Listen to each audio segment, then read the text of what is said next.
Hello friends, good morning all of you and welcome to the global world. आज हम लोग यहाँ पर क्लास नंबर 16 को स्टार्ट करें। जैसे कि आप सभी को इन्फॉर्म किया गया था कि क्लास नंबर 15 तक आपका सारा थ्योरी सेशन हम लोग यहाँ पर कंप्लीट कर लेंगे। क्लास नंबर 16 में हम लोग यहाँ पर रिवीजन कंप्लीट करने वाले हैं। सो आज का सेशन वही होने वाला है। कुछ वन लाइनर क्वेश्चंस को, लगभग 50 क्वेश्चंस को आज के सेशन में हम लोग यहाँ पर डिस्कस करने वाले हैं। ठीक है, तो इससे पहले आपकी क्लासेस हो चुकी है 15। जितने भी स्टूडेंट पहली बार क्लास को देख रहे हैं, कुछ 1 से 2 क्लासेस अभी तक आपने विजिट करी है, सारी ही क्लासेस को आप देख लीजिए। सारे ही पॉइंट्स आपको यूनिक मिलेंगे। सारे ही इंपॉर्टेंट पॉइंट्स जो हैं अभी तक के, वो सारे हम लोगों ने यहाँ पर डिस्कस कर लिए हैं। ओके, क्लास नंबर 16 में कुछ वन लाइनर पॉइंट्स में हम लोग रिवाइज करने की कोशिश करेंगे। इसको स्टार्ट करते हैं आज के सेशन से। ऐप का लिंक, वेबसाइट का लिंक जो है आपको वीडियो के डिस्क्रिप्शन बॉक्स में मिल जाएगा। वहाँ से जाकर आप ऐप एंड वेबसाइट को भी विजिट कर सकते हैं। वहाँ पर भी आपको प्रीवियस ईयर पेपर मिल जाएंगे, नोट्स मिल जाएंगे, प्रैक्टिस क्वेश्चंस मिल जाएंगे एंड व्हाट्सएप नंबर भी आपको वीडियो के डिस्क्रिप्शन में दिया हुआ है। वहाँ से जाकर भी आप व्हाट्सएप ग्रुप में ऐड हो सकते हैं। ठीक है, स्टार्ट करते हैं सबसे पहले पॉइंट से। पंचायती राज या स्थानीय स्वशासन का जनक किसे माना जाता है? आपको पता है 1882 का जो समय था वो लॉर्ड रिपन का कार्यकाल था, और वहीं से जो है स्थानीय स्वशासन जो है, लोकल गवर्नमेंट जिसको हम लोग बोलते हैं, सेल्फ गवर्नमेंट बॉडी है ना, उसी का एक जन्म हुआ था। तो किसको माना जाता है उसका जनक? लॉर्ड रिपन को यहाँ पर माना जाता है। ठीक है, पूरा डिटेल हम लोग हर एक पॉइंट का डिस्कस कर चुके हैं, जस्ट एक रिविजन हम लोग यहाँ पर ले रहे हैं। सेकेंड नंबर का पॉइंट है, संविधान के किस भाग तथा किस अनुच्छेद में पंचायती राज व्यवस्था का वर्णन किया गया है? ठीक है, अगर भाग पूछे तो आपको पता है भाग 9 के अंदर किया गया है। और जैसे कि यहाँ पर दोनों चीज़ें पूछी हुई है, भाग 9 की बात यहाँ पर करी गई है, हमने बोल दिया भाग 9। अब आपसे पूछा गया अनुच्छेद 40 के अंदर। ठीक है, भाग 9 अनुच्छेद 40 के अंदर, और अनुसूची पूछे तो 11वीं अनुसूची के अंदर पूरा वर्णन यहाँ पर किया गया है। ठीक है, तो ये आपको ये चीज़ें ध्यान रखनी है। थर्ड नंबर के पॉइंट की यदि हम लोग यहाँ पर बात करें, पंचायती राज व्यवस्था किस चीज़ पर आधारित है? पंचायती राज व्यवस्था जो है यहाँ पर आधारित है सत्ता के विकेंद्रीकरण पर।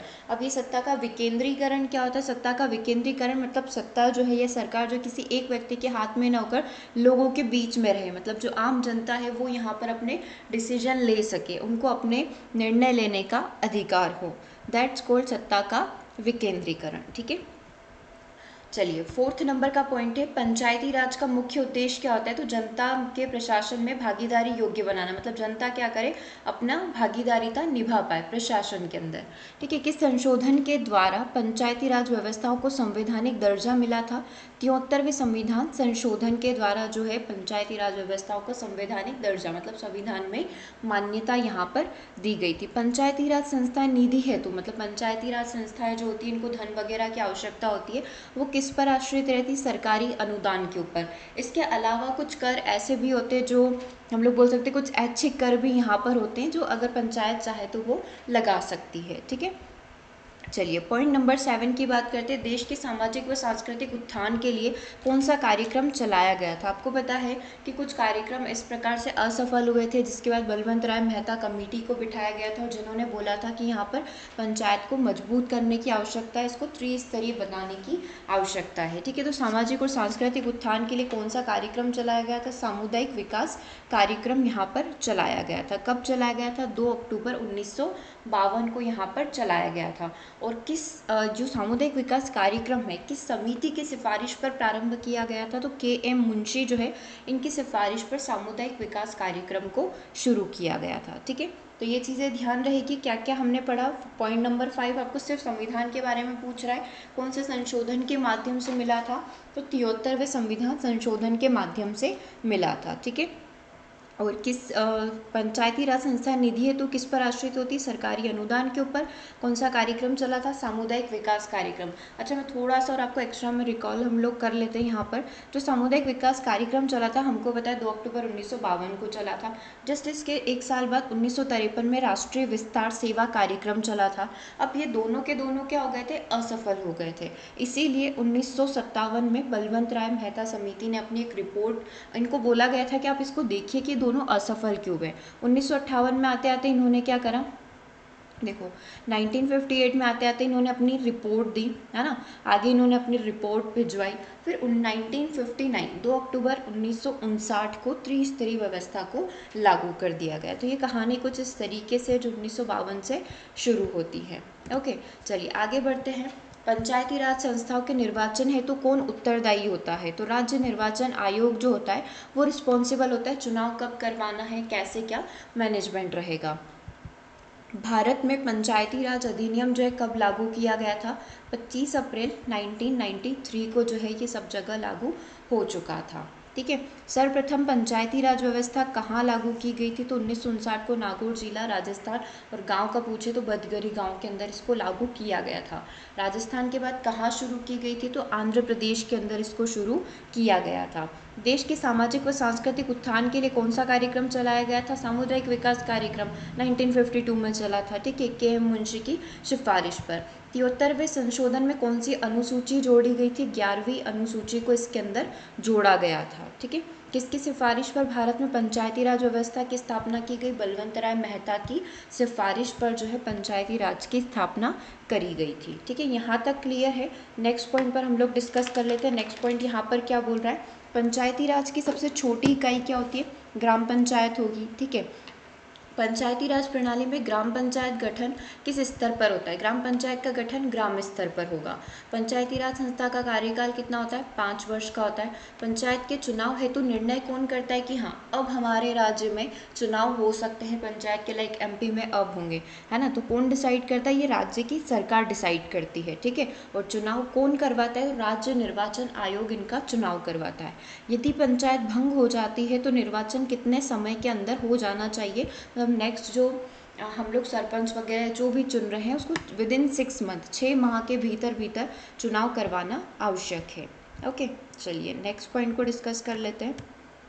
चलिए पॉइंट नंबर 20 से हम लोग स्टार्ट करते हैं। पंचायती राज के सुधार हेतु तो कौन कौन सी समितियां बनाई गई थी? ठीक है, तो जो समितियां हम लोगों ने याद करी थी, सबसे पहली थी बलवंत राय मेहता समिति। ठीक है, 1956 से 1957 का समय इनको बोल सकते हैं। त्रिस्तरीय पंचायती राज व्यवस्था की इन्होंने स्थापना करी थी। ठीक है, उसके बाद अशोक मेहता समिति बनाई गई थी 1977, 1978, 1977, 1978 के अंदर। पीवी के राय समिति बनाई गई थी 1985, हम लोग बोल सकते हैं 1985 के अंदर। इन्होंने क्या बोला था? इन्होंने इसको 4 स्तरीय करने की, मतलब 4 लेवल बोले थे। ठीक है, कि आप इसको क्या करिए 4 स्तरीय बना दीजिए।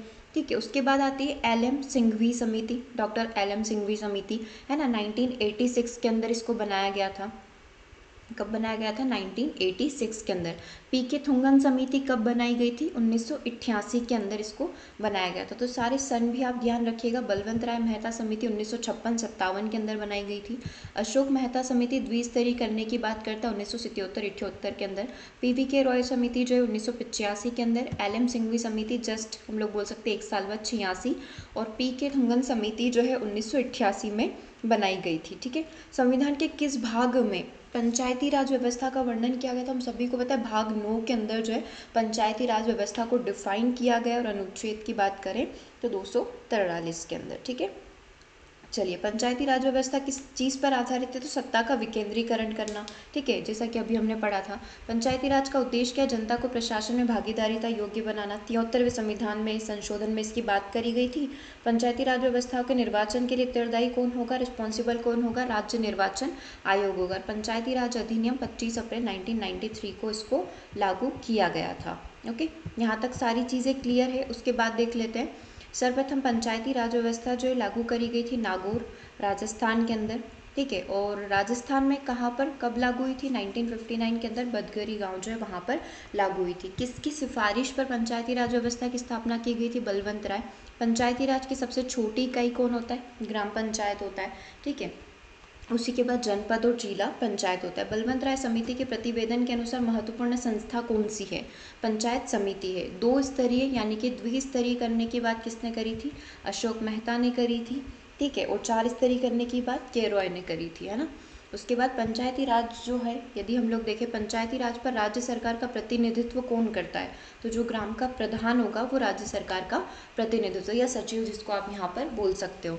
पंचायती राज विषय कौन सी सूची के अंदर डाले गए हैं? राज्य सूची के अंदर डाले गए नीति निर्देशक तत्वों के माध्यम से। ठीक है, कि संशोधन में महिलाओं के लिए ग्राम पंचायत में 1/3 सीटें जो है 1/3 सीट का आरक्षण किया गया है। 73वें संविधान संशोधन के अंतर्गत ये बात बताई गई है। यदि पंचायत को भंग किया जाता है तो निर्वाचन चुनाव जो उन्हें 6 मंथ के अंदर अंदर हो जाएंगे। ठीक है। सरपंच जो है ग्राम निर्माण समिति और ग्राम विकास समिति का अध्यक्ष होगा। जो सरपंच होगा ग्राम निर्माण समिति और ग्राम विकास समिति है उसका अध्यक्ष रहेगा। सरपंच ही ग्राम सभा की जो ग्राम पंचायत की जो बैठक होती है जो साल में 4 बार की जाती है कब होगी ये निर्णय करता है। ठीक है। ग्राम पंचायत में एक ग्राम सभा होगी एवं पंचायत के वयस्क व्यक्ति जो है इसके सदस्य होंगे। ग्राम सभा की बैठक को कौन बुलाता है? सरपंच बुलाता है। विकास खंड स्तर पर जनपद पंचायतें होती है। इसके सदस्यों का चुनाव वयस्क मताधिकार के आधार पर किया जाता है, जबकि इसका जो अध्यक्ष होगा उसको इनडायरेक्टली यहाँ पर अप्रत्यक्ष रूप से चुना जाता है। जिला पंचायत जिला स्तर पर पंचायत प्रणाली का शीर्ष बिंदु है। इसके सदस्यों का चुनाव प्रत्यक्ष मतदान से होगा। ठीक है। यहाँ पर भी प्रत्यक्ष मतदान होंगे। जो जिला पंचायत जो है जिला स्तर पर पंचायत प्रणाली का शीर्ष बिंदु, मतलब यहीं पर हम लोग क्या करेंगे, ग्राम पंचायत हो गई, जनपद पंचायत हो गई, तो वो यहाँ पर रिपोर्ट करेगी, अपनी रिपोर्ट वगैरह यहाँ पर पेश करेगी। ठीक है। इसके सदस्यों का चुनाव प्रत्यक्ष मतदान के द्वारा होता है। ठीक है। और चुने गए सदस्यों में से ही एक अध्यक्ष और उपाध्यक्ष को इनडायरेक्टली यहाँ पर चुना जाता है। ठीक है। क्या करते हैं, यहाँ पर मतदान नहीं होते हैं अध्यक्ष और उपाध्यक्ष के लिए, जो सदस्य चुन लिए गए उन्हीं के द्वारा जो है एक अध्यक्ष और एक उपाध्यक्ष को चुन लिया जाता है। मध्य प्रदेश में 1993 में नगरीय निकाय हेतु अधिनियम बनाया गया था और इसके तहत 3 प्रकार की नगरीय प्रशासन व्यवस्थाएं जो है संस्थाएं हैं। ठीक है।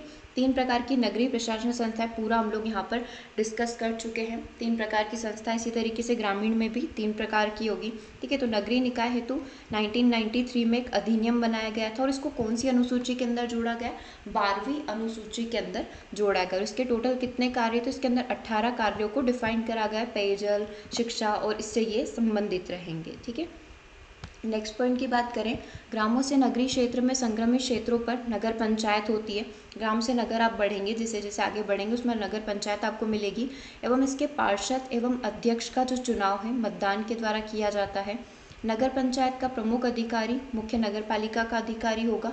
नगर पंचायत की बैठक मुख्य नगर पालिका अधिकारी बुलाता है, लेकिन अध्यक्षता जो है नगर पंचायत का अध्यक्ष यहाँ पर करेगा।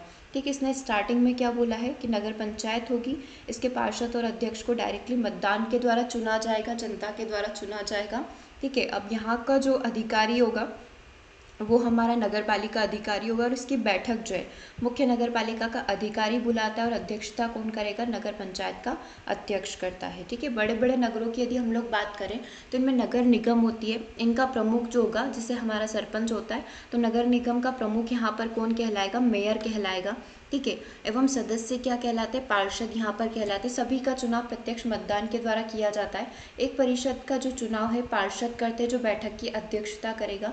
नगर निगम का प्रशासनिक अधिकारी नगर निगम आयुक्त यहाँ पर कहलाता है और वर्तमान में यदि देखें तो 16 निगम है। ठीक है। 12वीं अनुसूची, जैसा कि हमने बात करा था नगर निकाय के लिए 12वीं अनुसूची यहाँ पर जोड़ी गई और 11वीं अनुसूची ग्रामीण के लिए। ठीक है। इसमें 18 कार्यों को सौंपा गया। ये सारे कार्य स्वच्छता, स्वास्थ्य, पेयजल, शिक्षा से जुड़े हुए हैं। ठीक है। राज्य वित्त आयोग का प्रावधान 73वें और 74वें संविधान संशोधन के बाद इसमें एक अनुच्छेद 243 ज या इंग्लिश में बोले तो 243 आई को जोड़ा गया है। ठीक है। राज्य वित्त आयोग का गठन हर 5वें साल के बाद जो है राज्य वित्त आयोग का यहाँ पर गठन किया जाता है। इसके अनुसार स्थानीय संस्थाओं की वित्तीय स्थिति का पुनर्निरीक्षण करने के लिए राज्यपाल जो है 5 वर्ष के बाद वित्त आयोग का गठन करेगा। मध्य प्रदेश में जो पहला वित्त आयोग बैठा था 14 जून 1994 को किया गया था। ठीक है। 14 जून 1994 को जो है पहला वित्त आयोग मध्य प्रदेश का गठित किया गया था। उसके बाद यदि देखा जाए उसके बाद हम लोग पढ़ लेते हैं 74वें संविधान संशोधन 1992 के द्वारा अनुच्छेद यदि हम लोग बात करें 243 ZD में प्रत्येक जिले के लिए जिला योजना परिषद का प्रावधान किया गया है। ठीक है। 74वें संविधान संशोधन की हम लोग बात करें, आपने एक चीज़ देखी होगी, जब हमने ये सारे संशोधन पढ़े थे तो हमने देखा था 73वां संविधान संशोधन ग्रामीण की बात करता है ना, और 74वां जो है नगर की बात करता है।